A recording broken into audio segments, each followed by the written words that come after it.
Hey guys, and welcome to the channel. If you don't know me, I'm Celestine, and I moved from being an average student to graduating with over 7 stars in my IGCSEs and also gaining a national award. And now I'm studying mechatronics engineering. So, money lesson that I've learned from moving to Australia.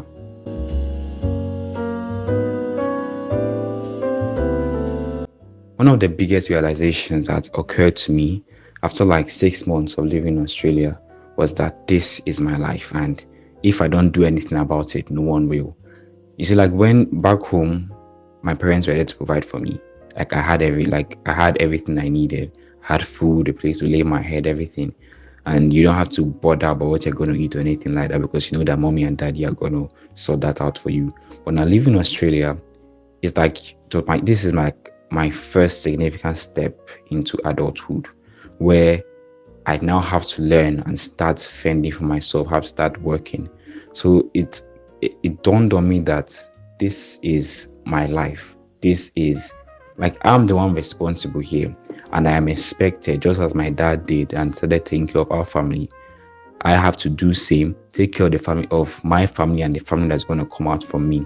Because there's something that happens to you when you are then taken out of your father's house. You're no more under his roof. And then you have to now start like doing things. Like you could have been lazy and that is going to do everything for me. But when that happens, like there's a shift that happens in your mindset. And just know that if you don't look after yourself, nobody's coming to save you. So it forces you to sit up. It forces you to start planning your life and start taking action. It forces you to become more serious. It forces you to mature faster and learn how to make better decisions that will not just benefit you but benefit others around you. Because honestly, at the start of it, I felt like, what kind of life is this? That I don't want this. I want to go back home. I want to have the relaxation and leisure that I enjoyed before.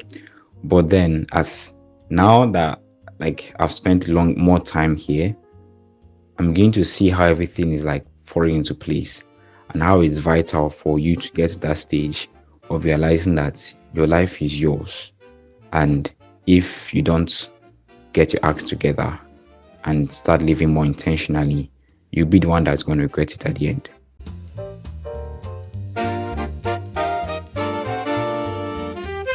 So now this one is a big one, which almost puts me in a it kind of puts me in a very, very critical moment in my life. This was last year around during the December season. And here in Sydney, there's the big fireworks that happens. So I was giving some money for Christmas to enjoy myself and all of that. But then my friends were going to Sydney and they were like, "Oh, do you want to go with us?" And all. And I was like, "Okay, yeah, I'm going." So that was my first time going to Sydney. Okay, second time going to Sydney because I arrived first in Sydney. So I went to Sydney, had a lot of fun. I enjoyed my moment. I enjoyed everything. But then after that, after the whole Christmas season, that was when reality hit. I was then low on cash because it's not like I spent recklessly per se. But looking back, it could have probably been a bit better for me to save that money that I spent there and save that money, because I wasn't certain of the future at that point. I was believing that, definitely I'll get money from somewhere. Definitely mom will send money, or daddy will send money, or uncle will send me money. That was my mindset, and that's what I was believing, which was true because I could ask for money. But I remember that when I was speaking with my guardians, and I was like, "Oh, I need some money." Then they were like, "Have you finished eating all the money that we have sent you?" And I was like, "Kai." Because then I was not like, probably I shouldn't have gone for that trip. So the thing is, there's nothing wrong with enjoying yourself, but there's nothing wrong with enjoying yourself, but make sure that enjoyment now is not in any way going to harm your living tomorrow or your living next month. It's more about being more intentional. Not because I was believing that definitely money was going to come, but I was like, imagine if money was not going to come. I'd have been I could have been at the end of the rope and be like, God provide or something. So there's nothing wrong with me enjoying at that time, but I planned based on uncertainty. I made my decisions based on what I expected or what I hoped for the future. So I ended up spending a lot of money during that short time, forgetting that I have not fully sorted out what is going to happen next. So, like, of course, I'm not saying don't enjoy yourself, but you just have to be more careful of the decision that you make. Because now thinking of it, I could, even if I didn't go for that December trip to Sydney, there's always Christmas. I could have gone this year that we are in now and even had more fun because I'd have had more cash on me. But at that time, I felt like if I don't go now, I'm going to miss a lot, which is not true because technically, like all things being equal, the whole fireworks stuff is going to happen again. And I had more chance of still enjoying this.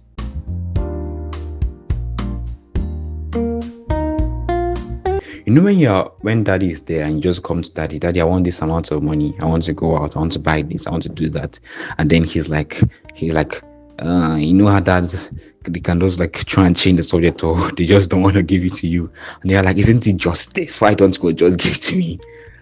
Now that I've started earning my money, my own money, I'm like, now I understand why daddy was like that. See, there's something different that happens when you are the one that worked for it. You know the sweat, you know the pain, you know the trauma you went to getting that amount. And then seeing it leave you just like that it's like there's nothing like this. And you have to experience it yourself to understand it. So like ever since I started earning money, I've become so much more conscious of where my money goes. Like every dollar, I have to know where it's going because it's like you've worked for it and you don't want everything just squander like that, and you have to now be living mouth to mouth. And then comes the realization of rent, because like rent can take up a significant amount of your money. And if you're not lucky and if you don't plan well, you end up living like hand to mouth, and there's nothing worse than that. So I come to the realization that this is your own money. And if you're not careful, all this your money is going to be squandered. It makes you become a lot more accountable and a lot more like diligent with your money, with how much you have. Because you know the effort that was put in there. I know how it was living when you didn't have that money. I don't know if you get what I mean. So yes, it's a totally different thing when you worked for that amount. You are the one that got that amount. So you become more. It's like a mother that has a baby. That her protective instinct becomes a lot more sharper because she knows what she went through to get that for that child to come out. The bond between her and the child. The same in money. So like, not saying that money is your baby or anything like that, but you get what I mean. You become a lot more responsible because you put the effort into getting this.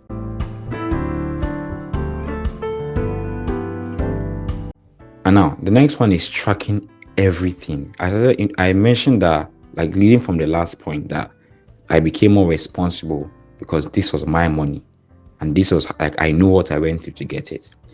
So the next thing I did was to start, like I was tracking, and I created a whole like spreadsheet budgeting stuff that every amount, once I earn my income, immediately it is like divided into how much I'm saving, how much is I can spend, how much goes for like into my savings account, how much is my like everything, every single thing that I knew I had to, every like criteria of my life, I knew there was a percentage for each of them. So once I get my income, I just divide it across that and I allocate it properly. So I know this is how much I can actually spend this month or this week.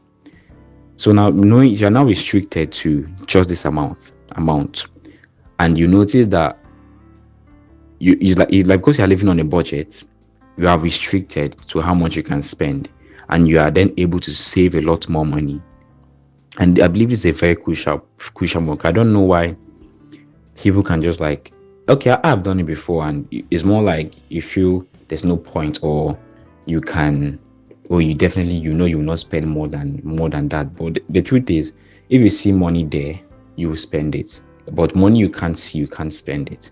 So like once I get my amount, I have my money allocation account or money allocation spreadsheet, and I distribute my money evenly as I've planned, and then I know I can spend this amount and I can only spend this amount.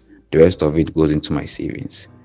Building that foundation early, it really saves a lot of pain in the future, because now you are totally planning for the future. You are putting money down, so anything that comes up, you are ready to deal with it. And it also gives the opportunity to invest or whatever you want to do to help your money grow. Investing doesn't only have to be in investing in the stock market. You can also invest in yourself. Like one thing I started doing was buying books to read, because it's something different when you have the book physically and you can read it. It of course, outside the health benefits of less use of like the screen and less strain on your eye, it also makes you more responsible, because you spent money to buy that book and you don't want your money to just be a waste. So yeah, so that in addition is a very good practice to track your income. You get to see where your money is going. You see how much you're spending. You get to see if you're spending too much. You get to see if you're being irresponsible. You get to see like if maybe probably you're being too hard on yourself, and you can add more money to like your spending budget or whatever you need to do.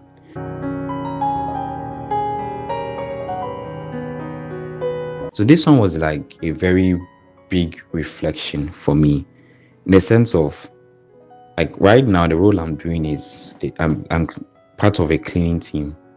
Basically, I'm a cleaner. Yeah. So, and we work in a school. So that's where we're posted. Doing that role, I then thought about it that it's just the same way I go out to like the malls and stuff and I see cleaners cleaning. It's probably the same thing I'm doing. And it reminded me that everybody is just trying to earn a living, and they're all human beings. And whatever they're doing is based on what the situation they find themselves in is based on, number one, the opportunities that they had, and also how much knowledge that they have. So like there's no point in belittling anybody, because we are all the same. It's just that some people were, I don't want to say more fortunate, but people had different circumstances that they found themselves in.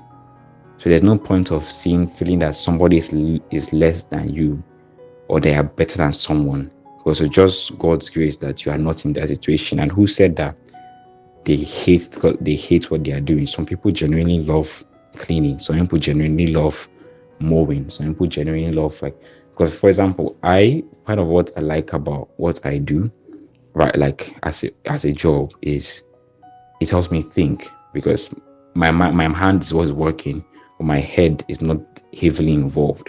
So I can think a lot about business and my future and all of that, aside what I'm doing. And it also builds some form of stamina to myself, because it's not easy standing for 4 hours and walking up and down and carrying stuff and all of that.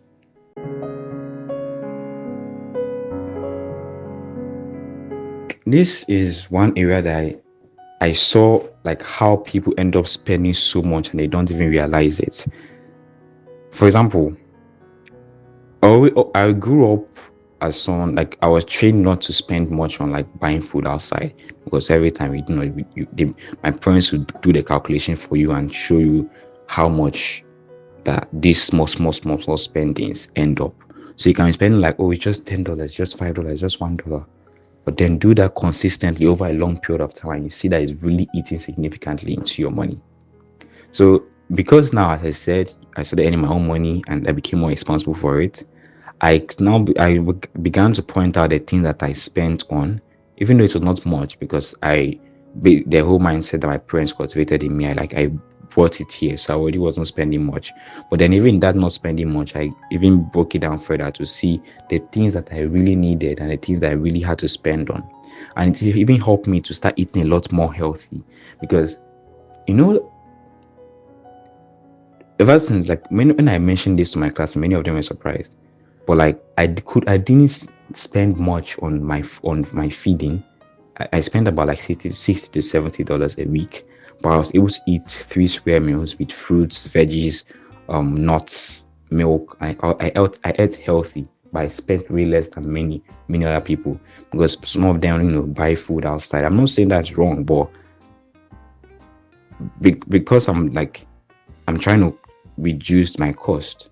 I'm able to do my own cooking, and I'm also in addition to reducing the cost, I'm also eating a lot more healthier, because I'm not just buying like a lot of saturated fatty stuff.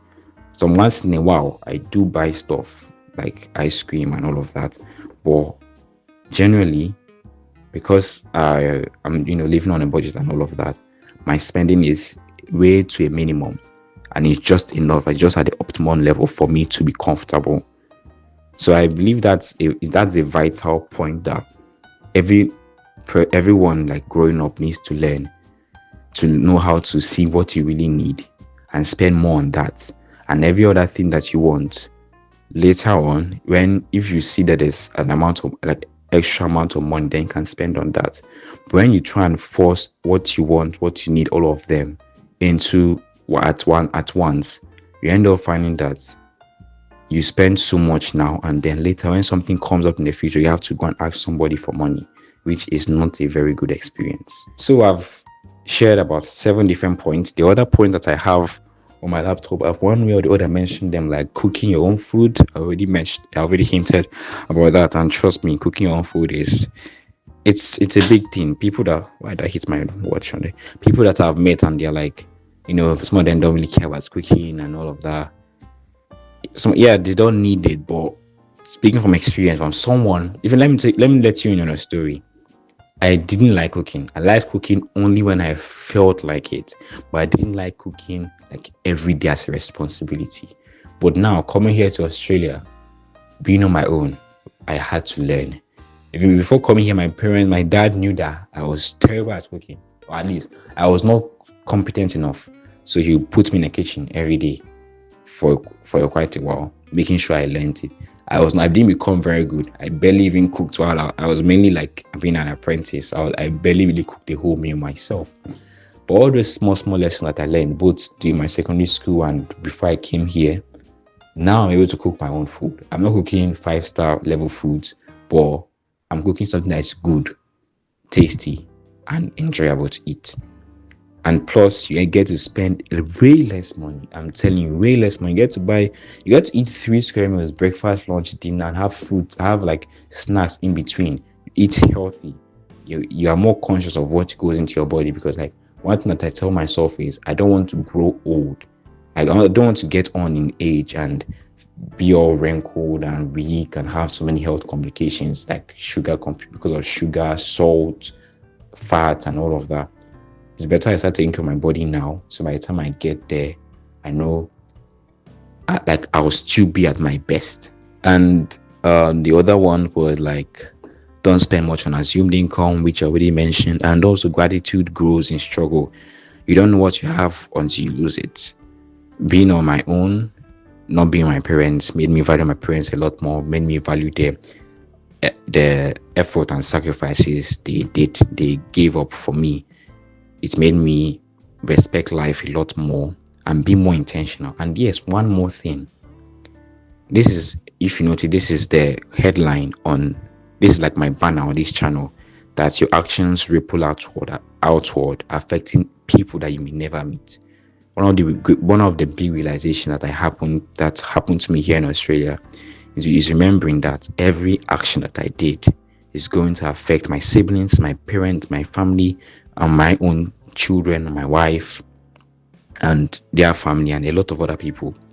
So I could not let my